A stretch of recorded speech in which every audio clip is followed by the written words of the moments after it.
Hello. In this video, we will be reviewing content from Chapter 10 of your textbook covering bivariate analysis and comparing groups.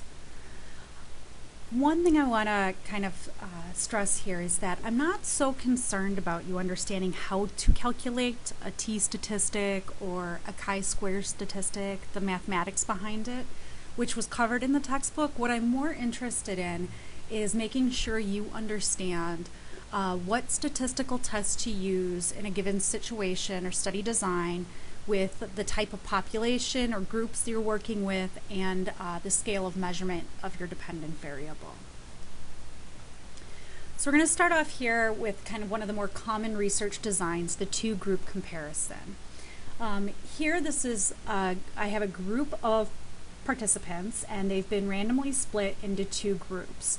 So here the groups are said to be independent because only one observation is obtained from each participant. As you can see, there's different patients in each group. So for instance, one patient might receive an experimental treatment and a second group might receive a placebo or usual care. So we've got different participants in each group. Each one's getting a different treatment or condition, but we're measuring the same dependent variable. If our dependent variable is continuous, we will use a t-test. You might also hear it as an independent samples t-test. But what if our data is not continuous, but it's instead categorical? Well, if we go over here on our flowchart, here we're going to be using a chi-square test. And the nuances about homogeneity or independence and the Fisher exact test are mentioned in the textbook. So please go back and refer to that. If we choose this option here, we would be using the Wilcoxon-Mann-Whitney test, also known as the Mann-Whitney U-test and the Wilcoxon-Rank-Sum test, in cases where we have ordinal data, so measures that rank patients from low to high, and as well as potentially continuous data that aren't normally distributed or that are skewed, so they might have some extreme outliers. Thus, this test can be viewed as a potential alternative to the independent groups t-test under certain conditions. Here's an example using the sum rank test. So here what we've got are two independent groups of participants. So we've got patient IDs in this one column. We've got the mean A1C levels for the exercise group. And then we have the patient IDs for the comparison with their mean levels in the comparison group. So here we're going to use the Wilcoxon-Mann-Whitney sum rank test.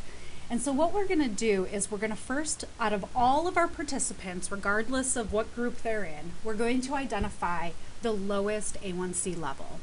So here it's this value, and we're going to assign that person a 1. Now we're going to look for our next lowest value here, and that's a 2. Next one is 3. Uh-oh, now we have a situation where the next lowest value exists in two different participants. So our next rank would be 4, but which one would we give the 4 to? Well, we don't have to decide that. So what we're going to do is instead of giving one person 4 and one person 5, we're actually going to split the difference here. So we're going to do 4 plus 5 divided by 2, the average basically. And so each of these people gets a ranking of 4.5. Okay, so we now have a rank of 1, 2, 3. We've split ranks 4 and 5 between two participants with the same value. So the next rank would be 6. But, like we just had, there are two people with the same level. So again, we're going to split ranks 6 and 7 between these two people, and they're both going to be 6.5. Next, we're going to go up and we'll do the next rank, 7, skip 7, go to 8, 9, so forth, until everybody has been ranked. Then you sum the ranks and compare them between the two groups.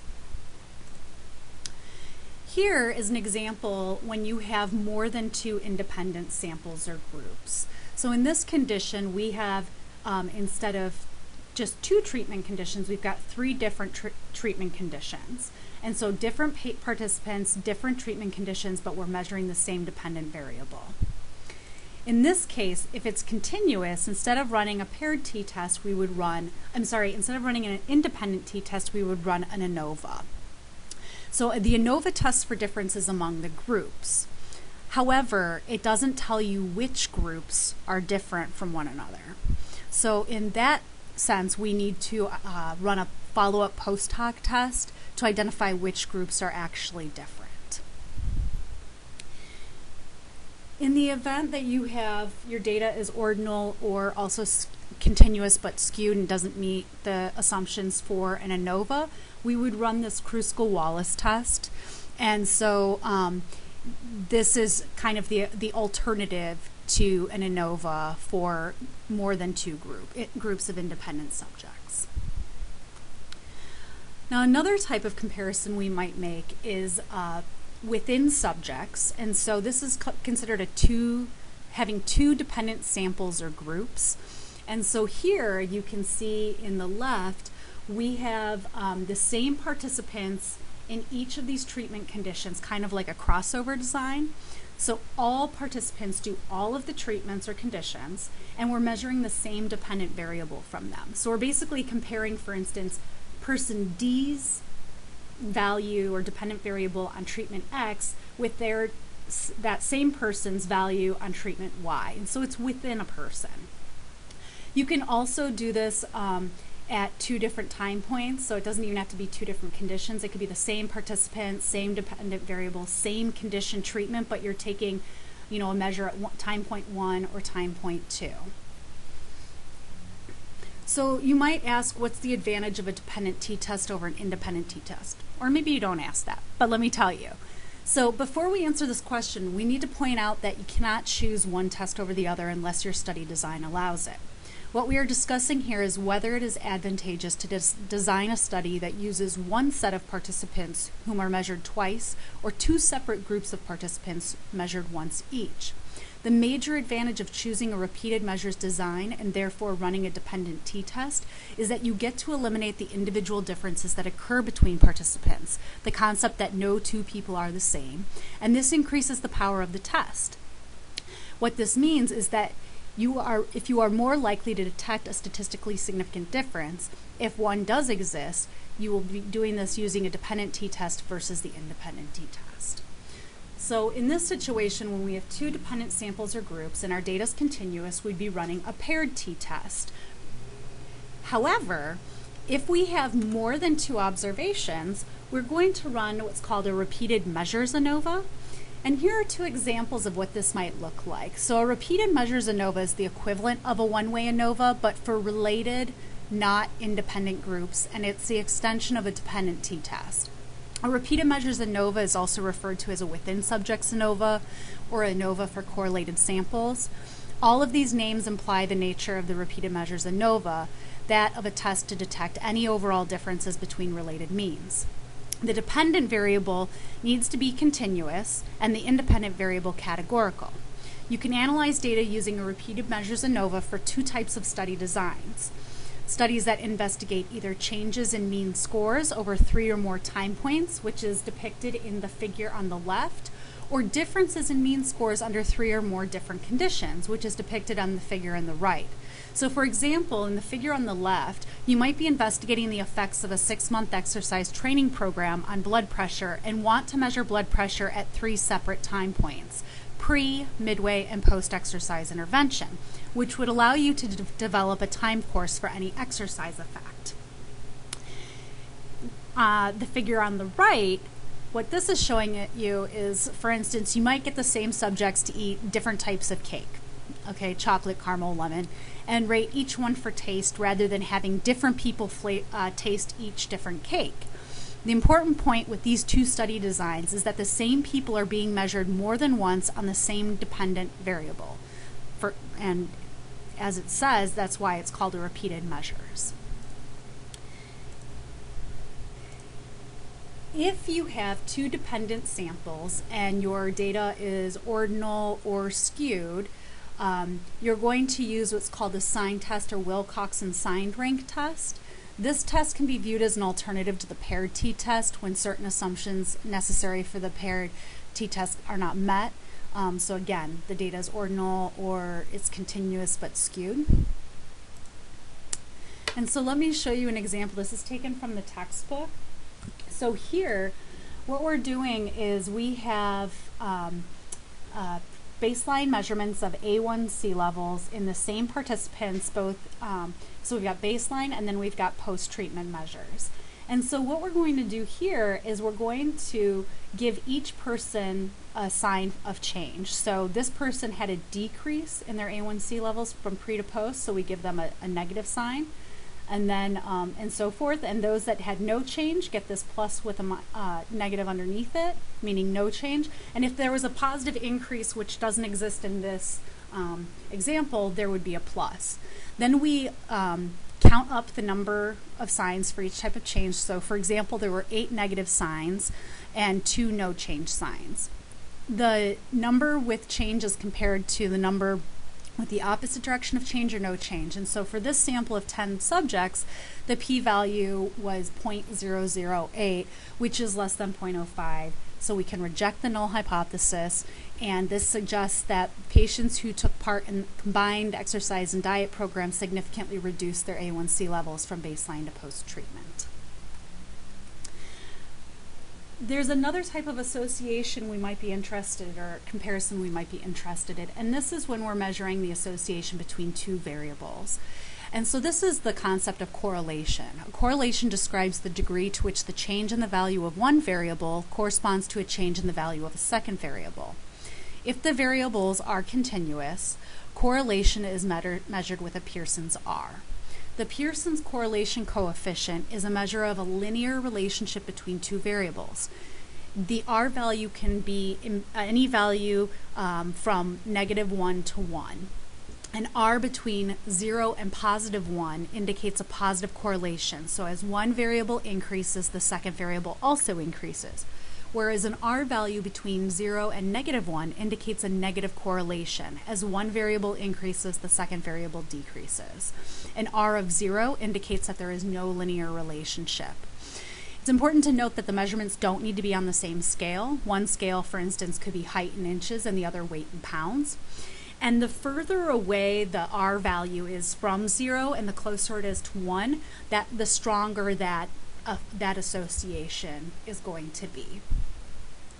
So here in the graph A and B are showing us perfect linear relationships. So in graph A, this would be an R of 1 because there's a positive association, it's going up. And in graph B, this would be a perfect negative linear relationship. So the R would be -1. In graph C and D, there's no overall linear relationship, R equals 0. So if we have a situation where our data are ordinal or skewed continuous, then we're going to use a slightly different type of correlation analysis called a Spearman rank correlation. It's similar to the Pearson R. It's used with ranked data. The data does not need to be continuous. However, continuous data that is used, so let's say you have one set of ranks and then another set, the other set of data you want to compare with is continuous, you first need to transform it into ranks, then use it to calculate the Spearman's R. And there's examples of this in the textbook. And so the values of the Spearman's rank R also vary between -1 and +1, just like the Pearson's. So this is an example of the ranking here. So here we've got, this is from the textbook where we have the rank for frequency of visits to a pharmacy, and we have, we want to know if that's associated with the average number of minutes somebody exercises per week. So our average number of minutes would be a continuous variable, and remember we can't use continuous, so we have to transform it into a rank. So we do that very similar to how we were doing that rank before. If any 2 values tie, like this here, 150 and 150, we split that rank between the 2, so it's a 6.5.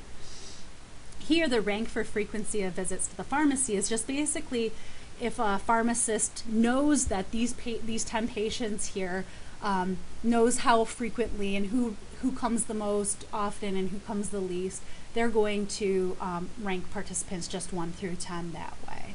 And so it's going to be the difference between these 2 ranks, which you see here, that's going to tell you your Spearman rank correlation. So correlation does not indicate causality. It simply indicates if the value of one variable increases or decreases while a second variable increases or decreases. Variables with causal relationships will be correlated, but variables that are correlated do not necessarily have a causal relationship. So to summarize, bivariate analysis is used to describe methods for analyzing just two variables, such as when testing a hypothesis, when an experimental treatment is compared with a placebo or comparison treatment, to determine if the differences between the groups can be deemed to be statistically significant. Such analyses also include assessing the association between two variables, such as the Pearson correlation or the Spearman rank correlation. Bivariate statistics are some of the most commonly used statistics in the biomedical literature. Most frequently used statistics include the t-test, either independent or dependent, and the chi-square test. So again, it's most important that you understand which statistical test to use in a given situation, whether you have two or more groups, and if your data are dependent or paired or independent. And then also the level of measurement. Is it continuous, ordinal, skewed continuous, nominal? And so the flowchart is a really good resource. And I have a Word document or a PDF on the course website in the same content folder that has the entire flowchart depicted for your use.